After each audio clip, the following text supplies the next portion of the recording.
Warning, this podcast contains bad words and stories about drugs and sex and overthrowing the government. Proceed with caution. Thank you. And now on to our show.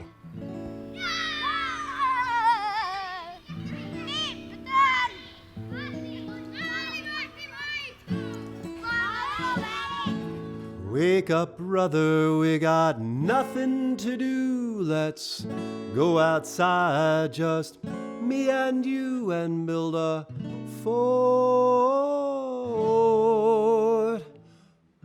We'll pack a lunch, won't be home till after dark. Then after dinner we can sneak back out. You know that high school girl I've been telling you about? Well, she gets undressed about 8:45, and we can watch her do it from the big old pine next door. She got a room on the second floor. Well, looks like another fucked up day in paradise. Hey, whoa, hey, are we ready? Are we ready? I think we're ready. I think we might be ready. A lot of noise in this. A lot of noise going on here. A lot of noise. Gonna turn this down a little bit. Number 2 coming down. There we go. A little less hot. Not quite as hot as it was. And let's remove these. Say goodbye to those. Let's also bring this down. Okay, everything's good. It's the Daughter of Godcast 152, episode 152, story. Before I wear my latest story out with sharings, while the story is still fresh, I want to tell myself, document the details. This is yet another mind-bending story. Mind-bending story, Daughter of God, making of me story. Please buckle your seatbelts. A disclaimer for entertainment's sake. I doubt any Daughter of God listener is entangled in a narrow perspective like evangelical Christianity or hard science. Folks who are on these rides will find my new story scary or offensive. They would utterly fail to resonate. But you've been around the block. Because of the mind-bending nature of what I'm about to relate, let's pretend everything I'm about to say is made up, a fairy tale. I'll speak as if the events happened, as if they were a true story, but we all know deep down that this is just a bunch of malarkey, a tall tale. That way, I can feel easier sharing, and you'll be more likely to go along for the ride. Because almost everyone knows that magic isn't real, right? In episode 151 in the Lush, I was returning from Philly, a little dejected but resigned, gently reactivating my enthusiasm. I had gone to see my friend and Tai Chi teacher, Master Ru, to help me fix my bones. He's renowned for his energetic healing, bringing people through all sorts of challenges, joint issues, depression, and even cancer. Not only does Master Ru give hands-on treatments, but he can help people who are far away. Though he mostly practices in New York City and Philadelphia, he's got stacks of glowing testimonials from all over the world. As you may remember, after my crash, the first surgeon I consulted opined that I did not need surgery, that I had an 80% chance of healing, up on my own, though it might take a little more time. This guy's manner felt a little cavalier, and his office was not user-friendly. Plus, they wanted to charge me $800 for one visit. Although he gave me good news, I didn't feel all that great about him or his staff. I wanted a doctor who was both virtuosic and present. I found Dr. Hollander. He was concerned about my clavicle and ordered new x-rays. The pics revealed that after 3 weeks, the 2 chunks of my clavicle were still neither lined up. There we go. Were neither lined up nor touching. He didn't think they were going to come together anytime soon or even ever, and advised connecting them with a plate, which would require me to be knocked out, cut open, muscles moved, and hardware screwed into my bones. Holy fuck. Invasive to the max. Surgery. I was understandably reluctant to expose my gorgeous and excellent body to the vagaries of anesthesia, scalpels, and the Western medical machine. The Mammoth Regional Chain Hospital, Munson, wanted $15,000 for the clavicle procedure, and that was after their direct pay discount. This was 10 times Hollander's fee of $1,500. Years ago, I had opted out of scammy Obamacare, so this would end up costing around $18,000 out of pocket. So not wanting the surgery option. Then I remembered Master Rue. Doh. After my crash, I had texted Rue and 2 others from my Tai Chi family, Tommy and Anastasia, specifically using the words broken and bones. After telling Hollander I would think about the surgery, I phoned Rue and asked if he could help and did he want me to text him the x-rays. Master Rue replied, "Yes, I will check your bones," and "No, my hands can tell."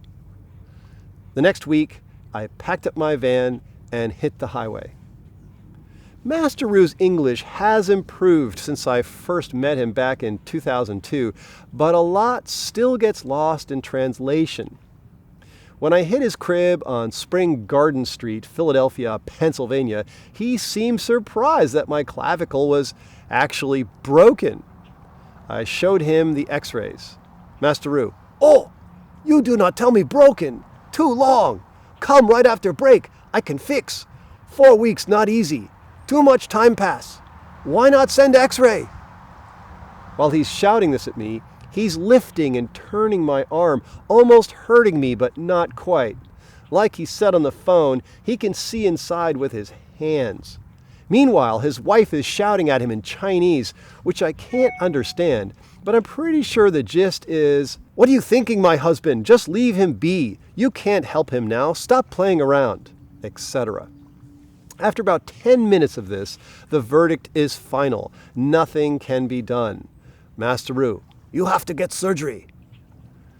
They feed me some sweet potatoes, we take a few pictures together, and Master Rue reluctantly accepts the avocado plants that I had brought him. "So many plants already." I jump in the Odyssey for the long haul back. As soon as I was out of the city, I started researching the procedure in earnest.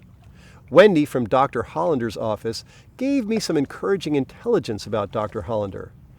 Dr. Hollander's preferred surgical venue, Copper Ridge, priced the clavicle procedure at less than half what Munson Hospital had originally quoted. I even priced out the anesthesia, assembling my surgical adventure from scratch, comparison shopping to be a cyborg.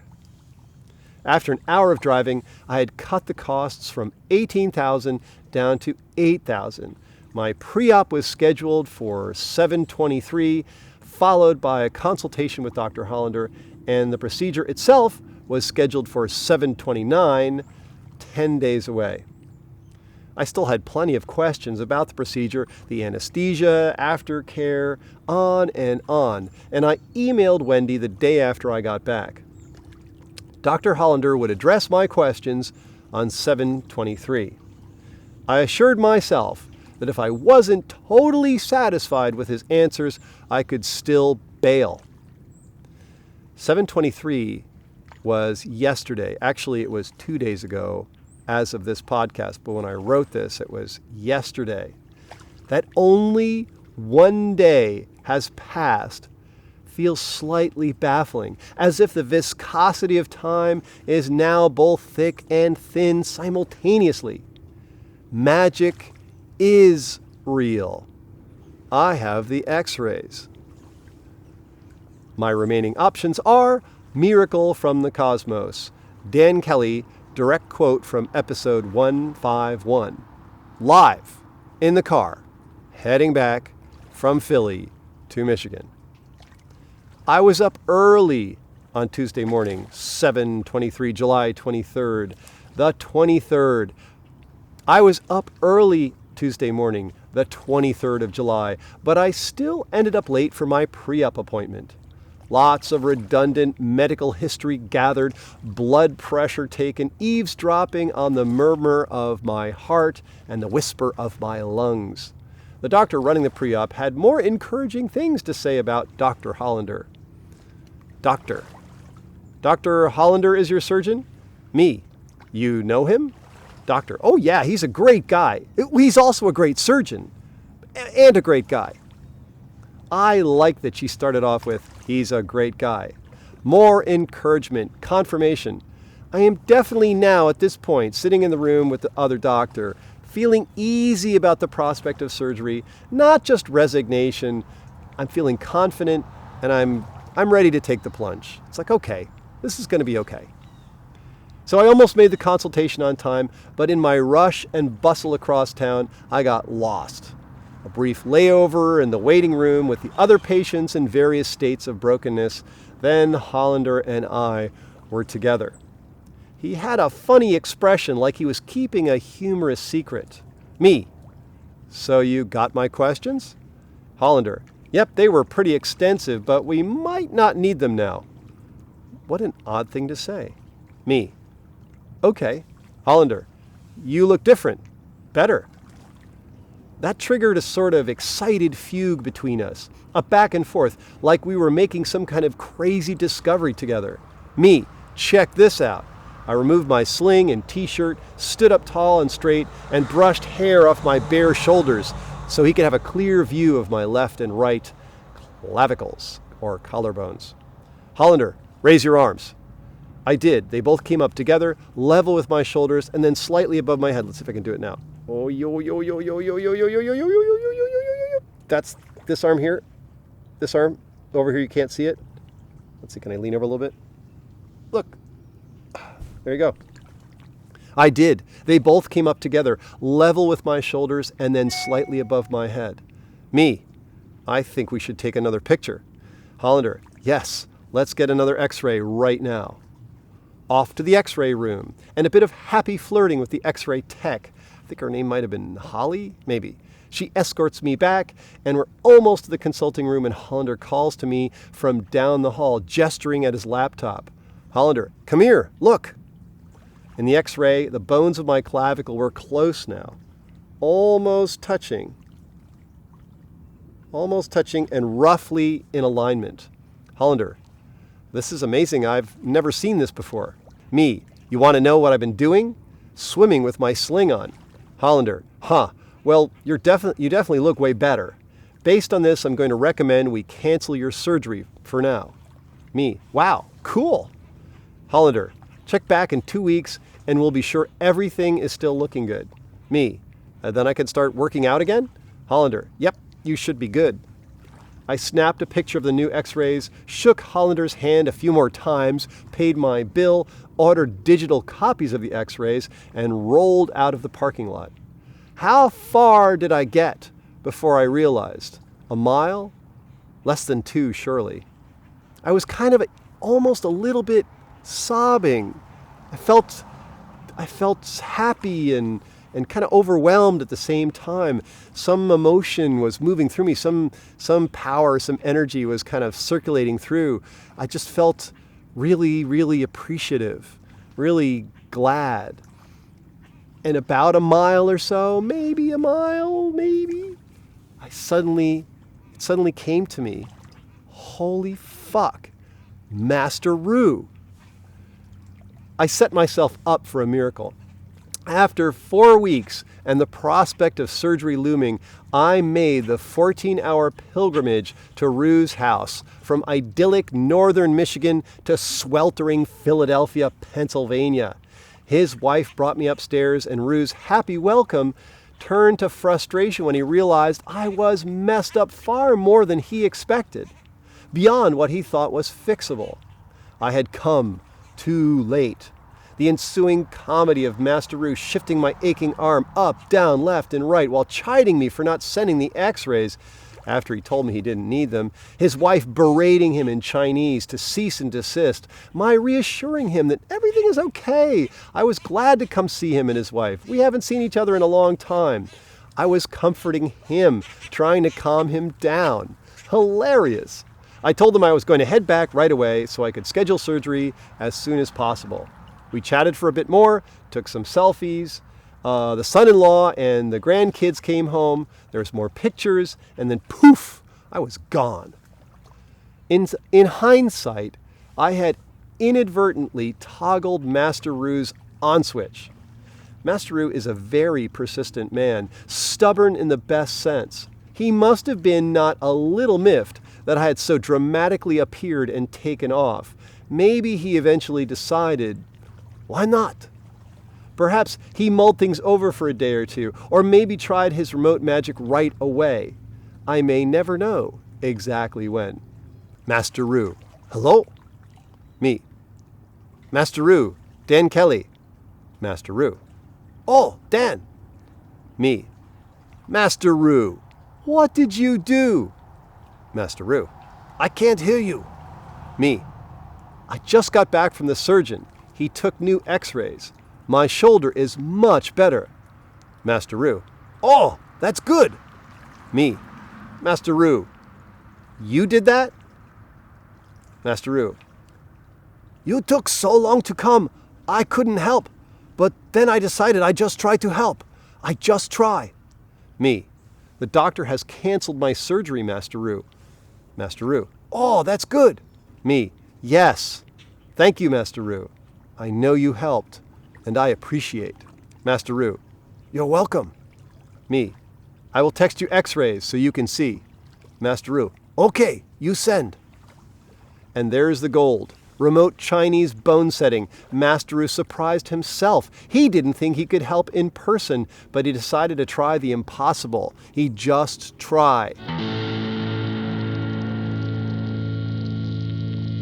What was I saying in episode 151 about upgrading my point of attraction? I feel that I am paying attention, leaning in the direction of joy, or at least appreciation often.